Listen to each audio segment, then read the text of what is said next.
Human trafficking યુનિટનો લોકરક્ષક 25,000ની લાંચ લેતા ઝડપાયો. વરાછા પોદાર આર્કેડ કોમ્પ્લેક્સ પાસે લાંચ લેતા ઝડપાયો. ફરિયાદીને મસાજ પાર્લરનો ધંધો શરૂ કરવા સારું પ્રોત્સાહન આપવા લાંચ માંગી હોવાનો આરોપ કર્યો છે. મસાજ પાર્લરનો ધંધો કરવા કોઈ હેરાનગતિ નહીં કરવા ઉપરાંત કાયદેસરની કાર્યવાહી નહીં કરવા પેટે લાંચ માંગ્યાનો આરોપ.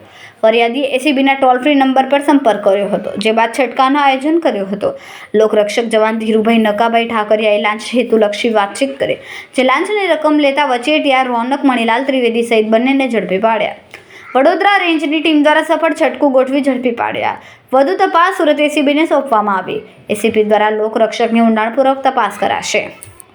એસીબી ટોલ ફ્રી નંબર 1064 ઉપર એક જાગૃત નાગરિકનો કોલ મળેલો, જે અન્વયે એએચટીયુ ક્રાઇમ બ્રાન્ચ સુરત શહેરમાં ફરજ બજાવતા ધીરુભાઈ ઠાકરિયા તેમજ એક પ્રજાજન રોનક ત્રિવેદી, જેઓએ આ કામના ફરિયાદીના જોડેથી મસાજ પાર્લરનો ધંધો કરવાના અને તેમાં કોઈ હેરાનગતિ નહીં કરવાના આવેજ પેટે ₹25,000ની માગણી કરેલી અને એ માગણીમાં તેઓ રેડ હેન્ડ પકડાયેલા છે.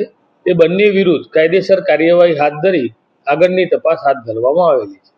કેમેરામેન હર્ષદ પાટીલ સાથે સુનિલ પાટીલ, સમય મીડિયા ન્યૂઝ, સુરત.